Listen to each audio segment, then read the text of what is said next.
Hi, I'm Joel Wergler with Youth for Christ, and Lincoln Presbyterian has been supporting us for many, many years, and we're just so thankful, and I'm glad to be able to share with you the ministry that we have. I've worked here in Stockton with young people for over 40 years. Renee and I moved here in 1981 to actually work with Youth for Christ. That's why we came. I ran campus life at both Tracy High School and Lincoln High School during that time, as well as organized trips and special events, and that was my focus. In 1990, I moved to role with Quail Lakes as a youth pastor there with a high school ministry, and I served there for 11 years. In 2001, I returned to Youth for Christ as the executive director. At the time, I added a new division to our campus life and juvenile hall ministries called Point Break Adolescent Resources. Point Break was a violence prevention division that targeted the high-risk, hard-to-reach teenagers by assisting schools with prevention workshops, prevention classes, and intervention counseling.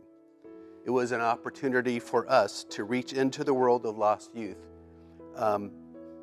serving as a resource to schools. YFC here in San Joaquin County has one ministry goal with threefold strategy. Our goal is to build relationships that lead to evangelism with hundreds of teenagers, 12 to 18 each year, in schools and in the juvenile institutions. There's three ministry strategies. One, our juvenile justice ministry. We provide staff and volunteers to reach out to incarcerated young people. At the county, it's designed to be a worship service in each unit at the juvenile hall. We also provide 2 student courses at the hall during the week on teen sexuality, one for boys and one for girls. They're 7-week sessions, and they focus on the definitions of love and sex rather than information they get from the streets. Through our juvenile justice ministry, we've celebrated over 60 decisions already this year. Point Break Adolescent Resources is our prevention and intervention program that's designed to assist young people who are at risk for their behavior and who are referred to us from schools and sometimes juvenile hall and probation. Our strategy, one strategy is the Point Break workshop.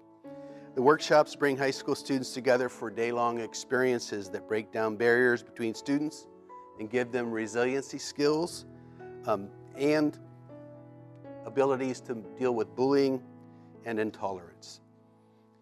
Those are not taking place at this point because of the situation that schools are facing with the virus. We were able, though, however, this year to accomplish all of our workshops before that event took place.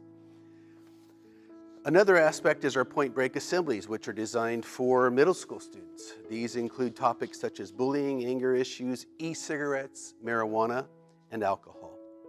We also have intervention classes that take place at our office and sometimes at district sites or school sites. These are anger management, substance abuse, and gang intervention.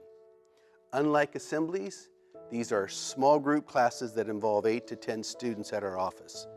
At this time, with the virus, it's more like 3 or 4 students in the room. Our third ministry division is Campus Life. Campus Life is a lunchtime or an after-school activity-based club that by design leads to relevant discussions on topics important to teenagers and includes relevant biblical input and application by the leader. Campus Life staff develop relationships of influence through the meetings and make every effort to connect with the kids who are not involved in church so that they can be introduced to Christ. For example, a teacher at Ben Holt Academy directs a club there with student leaders who lead that club as he supervises them. When the success of Point Break exploded in 2001, we were being flooded with the requests for it.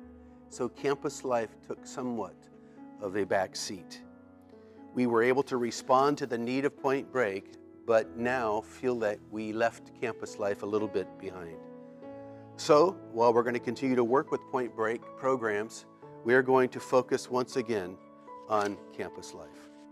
So, the good news is that we will continue to reach out with students in several ways, but the Campus Life Ministry will be renewed, and we will pursue a new staff person to coordinate that ministry.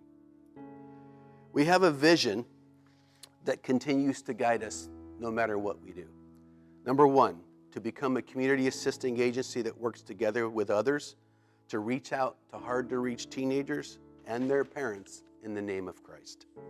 Number two, to become a relational bridge to thousands of teenagers who are at risk for their behavior with resiliency skills programs in churches and in community agencies.